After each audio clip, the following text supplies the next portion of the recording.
हमारी शरणागति पुष्ट होनी चाहिए।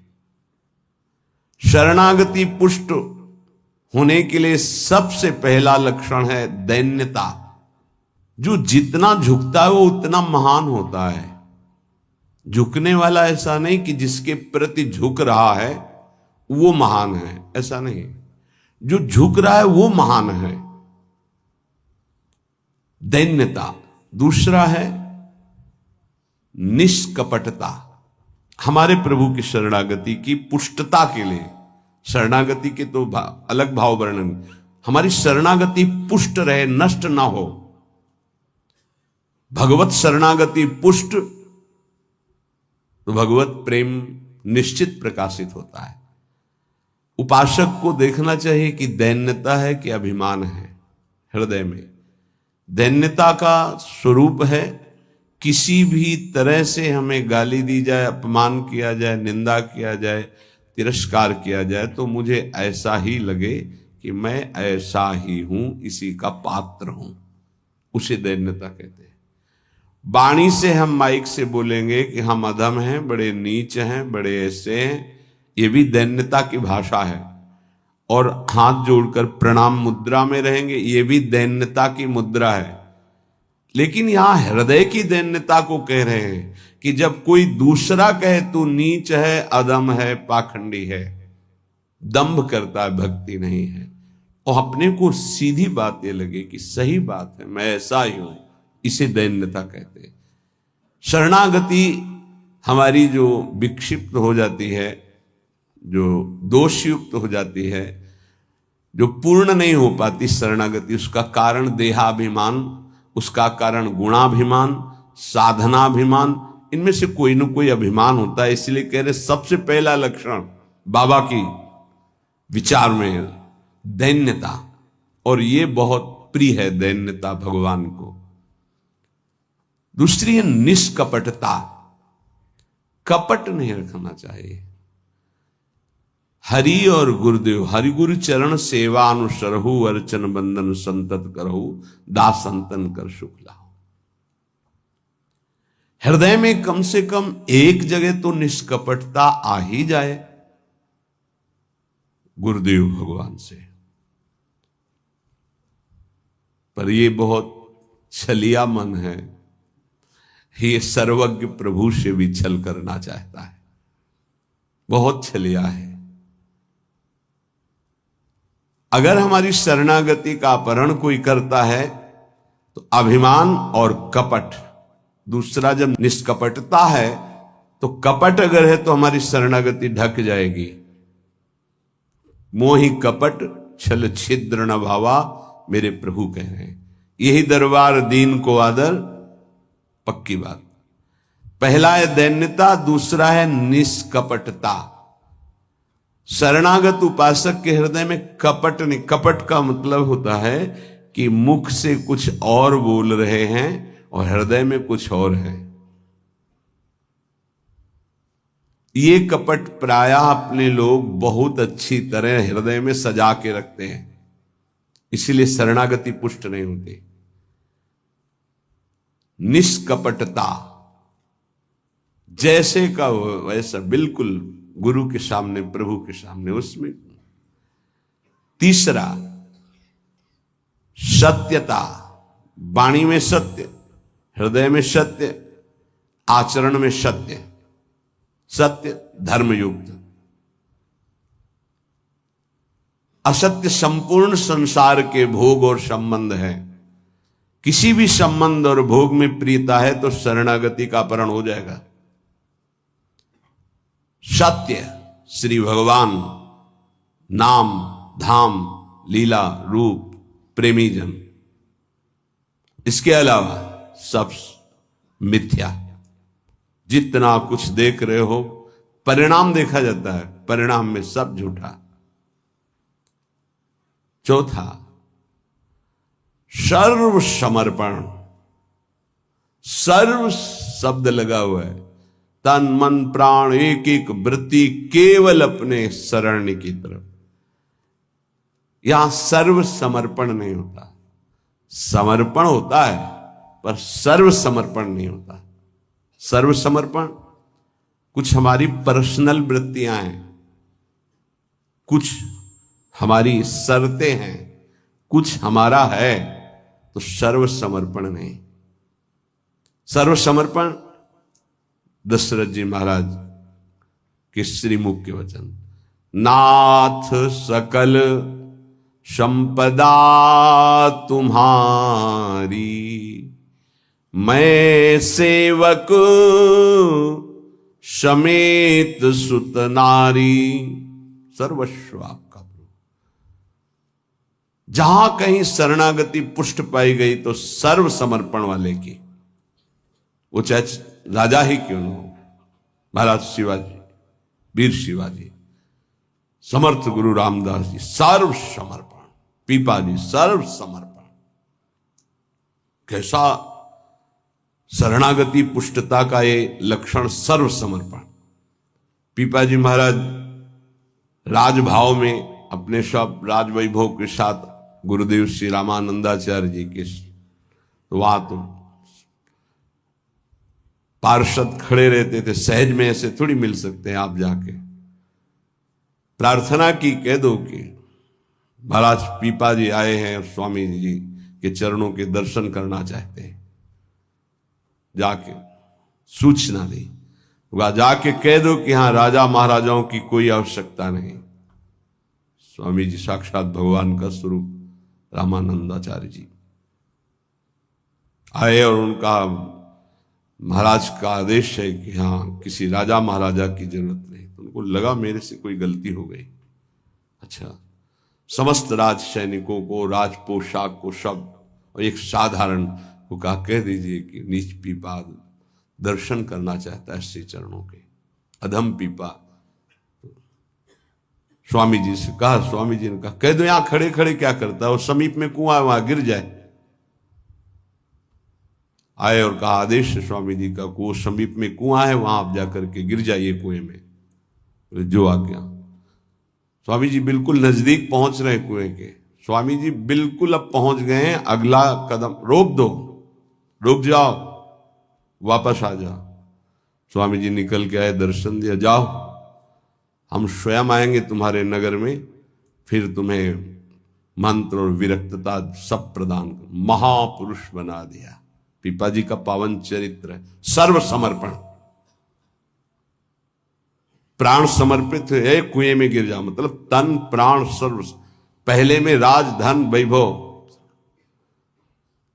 बड़ा शरणागति का महामहिम स्वरूप है।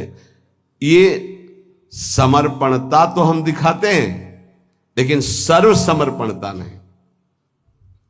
कुछ अपना है, कुछ आपकी बात मान लेते हैं, इसीलिए वो खिचड़ी बनी रहती, शरणागति नहीं हो पाती। जब उपासक के हृदय में अपना अस्तित्व रहता है तो उसको भक्ति नौटंकी नाटक नजर आती है। अपनी वासना की पूर्ति, अपनी इच्छा की पूर्ति के लिए वो भगवान की उपासना को नाटक समझने लगता है। अगर अपनी वासना, अपनी इच्छा, इसका त्याग कर दिया जाए तो भक्ति का परिचय मिलता है। प्रायः बड़े बड़े महाभागवतों के घर वाले ही, परिवार वाले ही उनको नहीं समझ पाए और उनका तिरस्कार करें। इस बात के लिए वो जैसा चाहते हैं वैसा आप चलिए, उनको जितना पसंद है आप कीजिए। जैसे कुछ भक्तों को कि हमको पूरी रज लगाना पसंद नहीं, बस हल्का सा तिलक लगा लीजिए, क्योंकि आपने गुरुमंत्र लिया इसलिए तिलक लगा लीजिए। ये जरूरी है पूरा मुंह में थोपना, क्योंकि तुम्हारी दृष्टि नहीं है ना, तुम रज पसंद नहीं करते, गाल गोरे पसंद करते हो।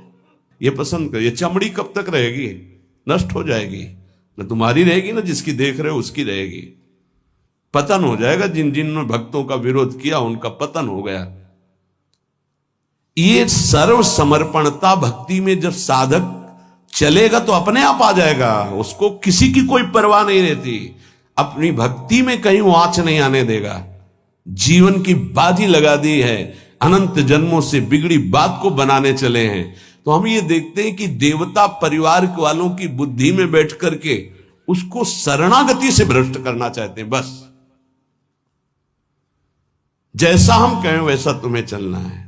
अब भी तुम अपना अधिकार रखते हो, भगवान की कृपा मनाओ कि अभी तुमको कुछ मान रहे हैं इसलिए सुन रहे हैं वो भक्तजन, और ना माने केवल प्रभु को माने तो रत्नावती जी ने मूड मुड़ा लिया और खिलाफत में बैठ गई उनकी आज्ञा के खिलाफ। राजन्नाज से त्यागती हूं, इस महल में प्रवेश नहीं करूंगी, केवल श्री भगवान का आश्रय लेकर संतों के बीच में रहूंगी। जो बिगाड़ना है बिगाड़ लीजिए। आखिरकार साष्टांग दंडवत और चरणों में गिरना पड़ा पूरे चरित्र के बाद। तो बहादुरी तो तुम्हारी इसी बात की है कि अपने प्रभु के चरणारविंद में आपने अपने अपनापन का दान कर दिया। अब प्रश्न नहीं खड़ा होता, तुम साधना का स्वरूप क्या जानते हो? अरे चित्त प्रभु में लगा है, पूरा दिन हो गया उठे ही नहीं आसन से। भगवदाकार वृत्ति है आसपास सब। बड़े सिद्ध महापुरुष की बात कह रहे हैं, पूज्य श्री श्रीधर बाबा। इतनी रज होगी पूरे सिंहासन में, इतनी ऊंचाई से, क्योंकि परिक्रमा नजदीक काली दे के। अब उनको शरीर की शुद्ध नहीं तो कब वो रज पूछे।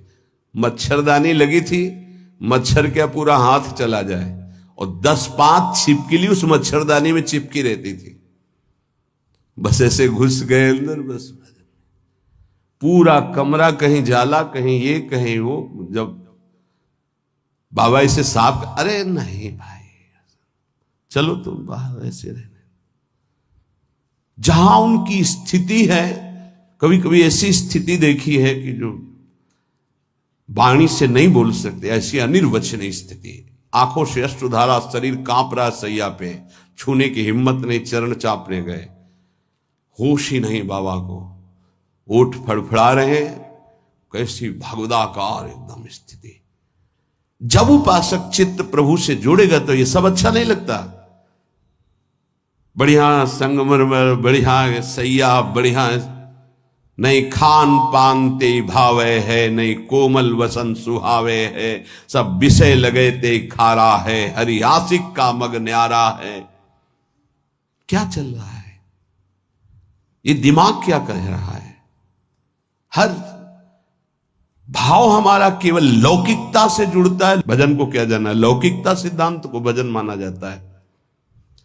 इसीलिए यहां शरणागति की ये अलग कोटि से वर्णन कर रहे हैं बाबा। नहीं, नवधा भक्ति का जो वर्णन होता है ना, उसमें श्रवणम कीर्तनम स्मरणम, शरणागति को बचाने की बात, पुष्ट करने की बात, पूर्णता की बात। 5वां सर्वाधारता।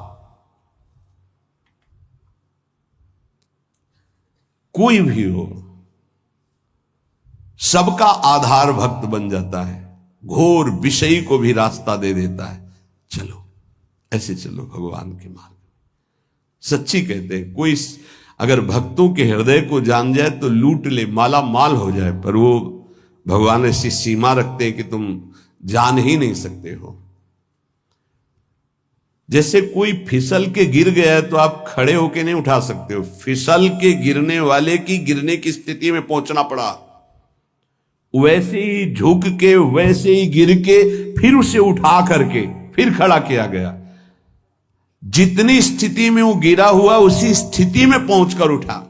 उसको क्या जरूरत है झुकने की?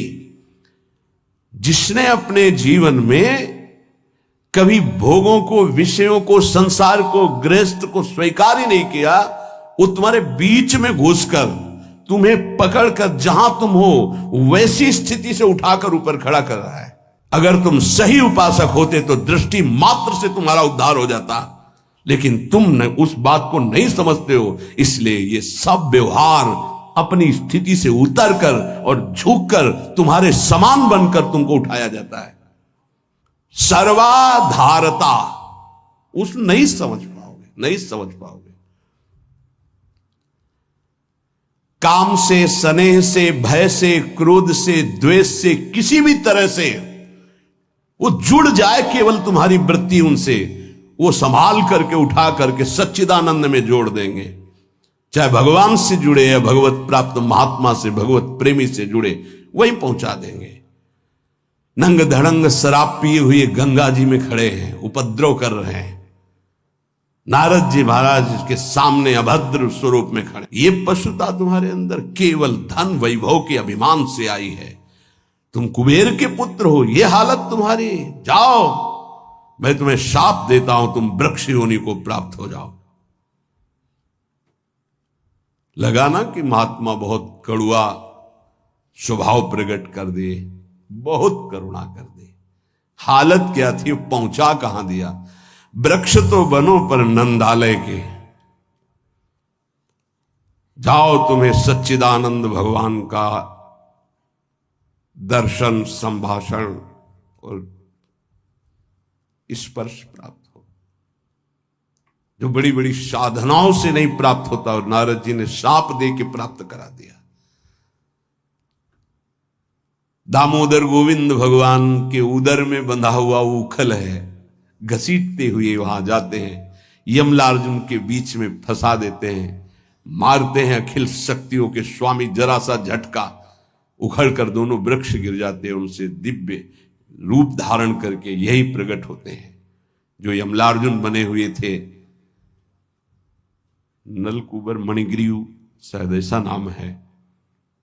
भगवान का दर्शन, संभाषण, स्पर्श, साप दे दिया तो ये प्राप्त हुआ। विचार करके देखो, समझ में नहीं आता। जीव को समझ में नहीं आता कि हमारे ऊपर कितनी कृपा है। सर्वाधारता इस शरणागति की पुष्टता का लक्षण है। वो सबका आधार बन जाता है। जैसे हमारी सबकी आधार भूमि है, ऐसे वो भक्त बन जाता है। रखो मेरे ऊपर पैर, निकल जाओ भगवान की गोद में जाओ। वो इस उदारता को, इस कृपा को इस साधारण जन नहीं जानते, अवहेलना करते हैं। एक एक वृत्ति तुम्हारी संभालने के लिए हमारी श्री जी की भक्ति तैयार है। एक एक वृत्ति को तुम्हें रोना नहीं आया कि हमारे ऊपर कितनी कृपा है। बहुत कृपालु शरणागत जन होते श्री जी के। जैसे श्री जी का स्वभाव तो वही अंश में उतरता है उनके जनों में। सर्वाधारता, सबके लिए आधार भूमि बनने के लिए तैयार है। छठवां, पूर्ण विश्वास अपने इष्ट पर।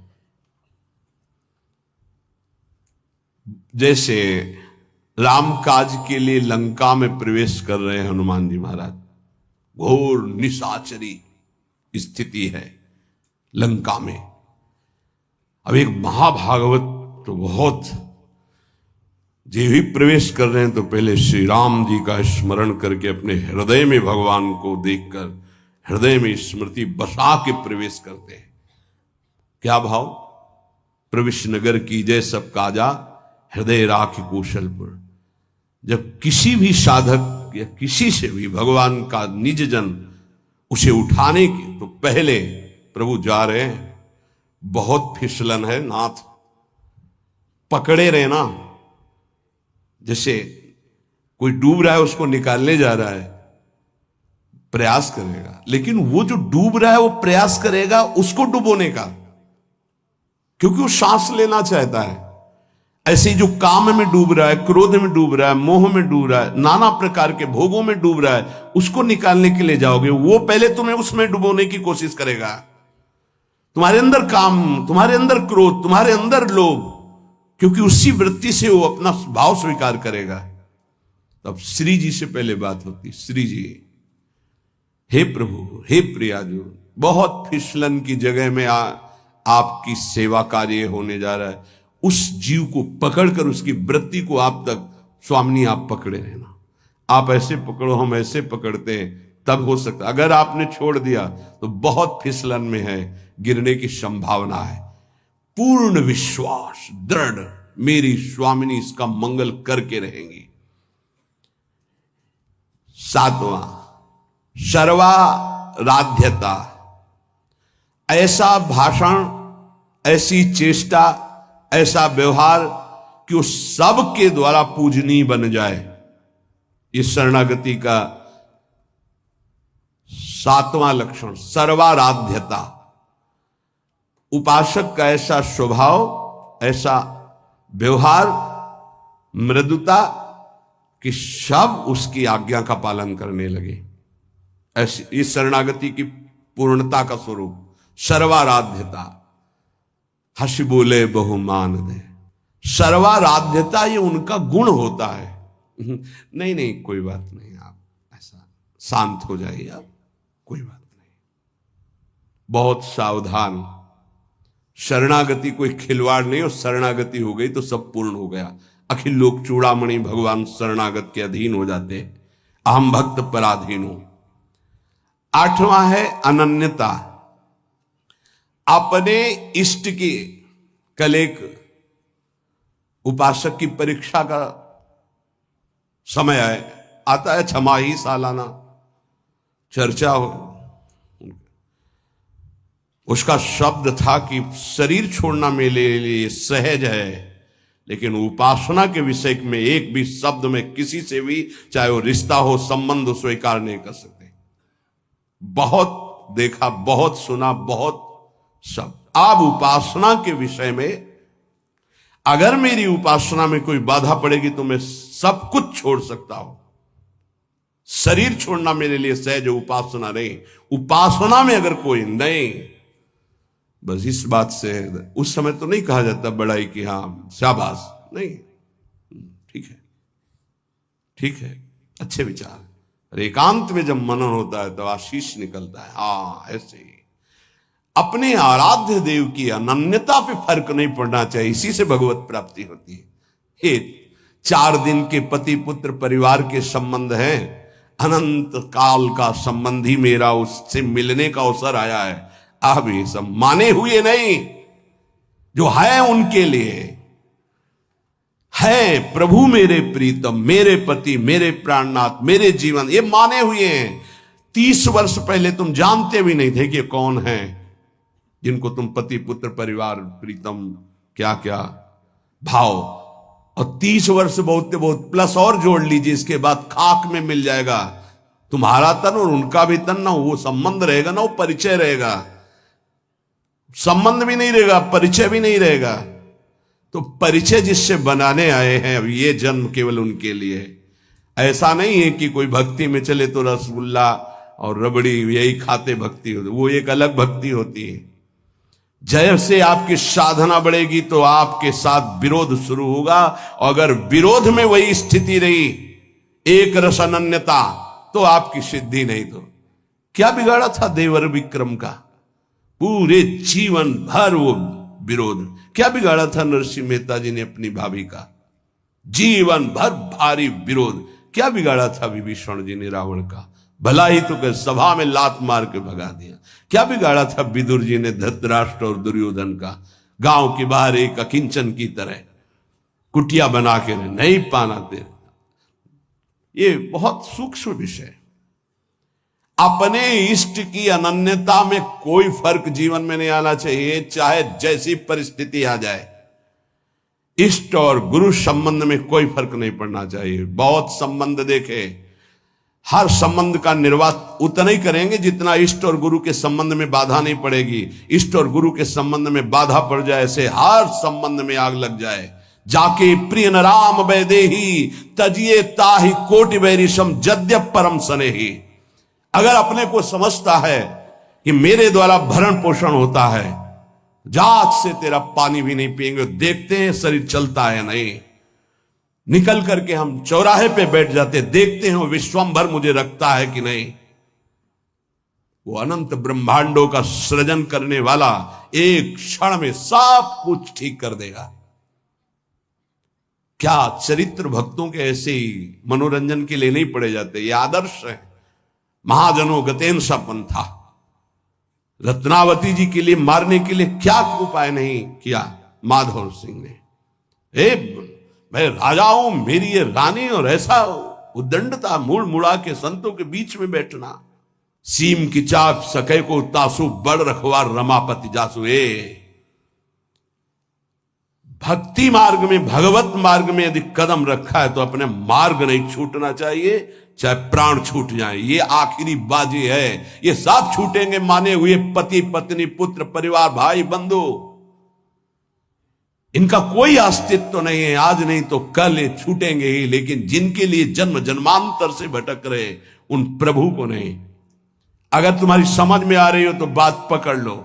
तजो पिता प्रहलाद विभीषण बंधु भरत महतारी गुरुबल तजो कंत ब्रज बनितन भे मुद मंगलकारी। स्वयं मंगल नहीं, सबका मंगल करने वाले वो महापुरुष बन गए जिन्होंने भगवान के आश्रय में मेरे कारण मेरे प्रभु श्री राम को 14 वर्ष का वनवास, मेरे को राजगद्दी, जा पापिनी आज से तेरा कभी मुख नहीं देखूंगा और कभी मां नहीं कहूंगा, भरत जी ने कहा। साष्टांग दंडवत पिताश्री कह के प्रहलाद जी बात करते थे हिरण्यकश्यप से। जिस समय भगवान के मार्ग का विरोध किया तो कहा जा आज के बाद कभी पिता नहीं, दैत्यराज, ऐसे संबोधन। 5 वर्ष का बालक। कहीं भक्ति में प्रभु के संबंध में कोई भी संबंध बाधा पहुंचावे तो भगवत संबंध नहीं छोड़। जहां तक हमारी भक्ति की पुष्टता है वहां तक हम निर्वाह कर सकते हैं। अगर हमारी भक्ति के नष्ट होने का विषय आता है तो तजिए ताहि कोटि वैरिशम यद्यप परम स्नेही। अगर निष्ठा पकड़ पाओगे तो पार हो जाओगे, नहीं अपने और परिवारजनों के और सगे संबंधियों के हृदय में ही दैवी माया प्रेरणा करती है कि आप इसके मार्ग को रोकिए और भ्रष्ट कीजिए। हमारी बात को पकड़ लेना। जाके प्रिय न राम वैदेही तजिए ताहि कोटि वैरिशम यद्यप परम स्नेही।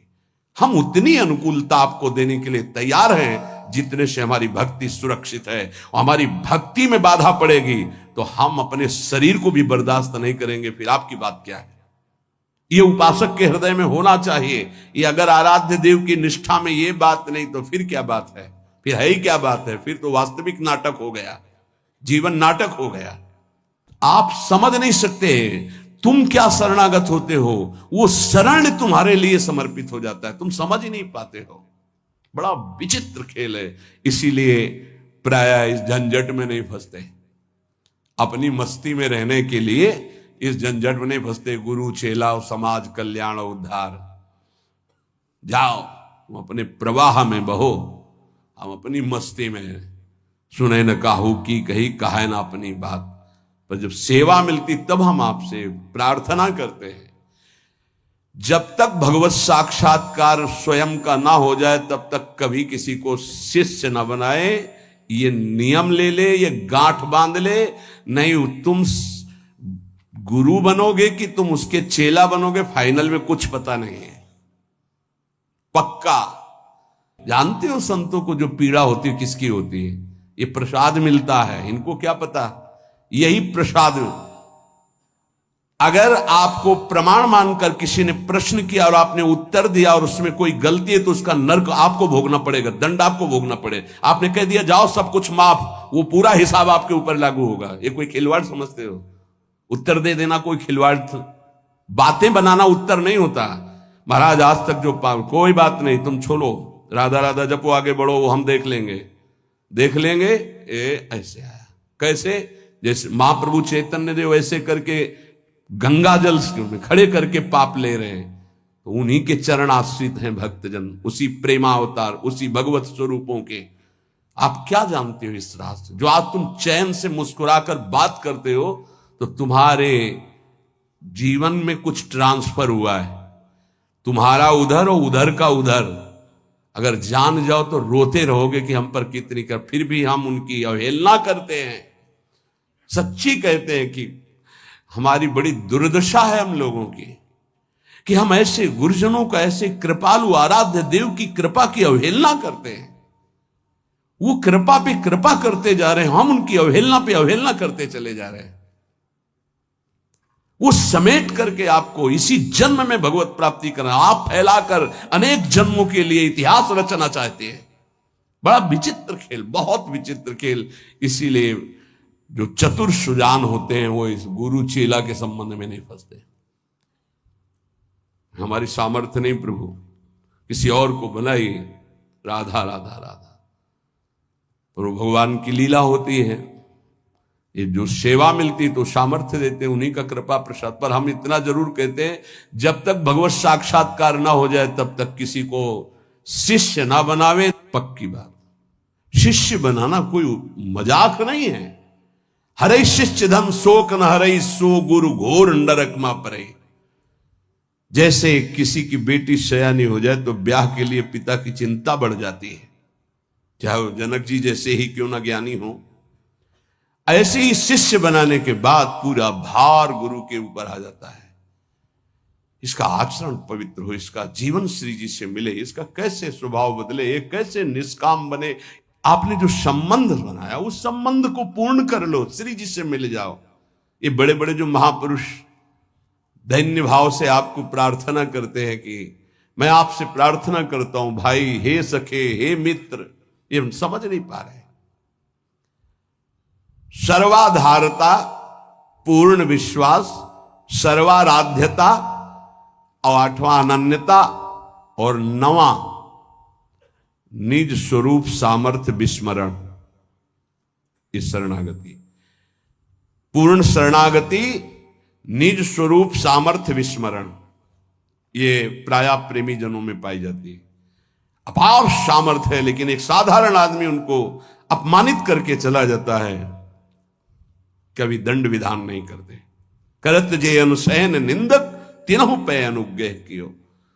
निज स्वरूप विस्मरण,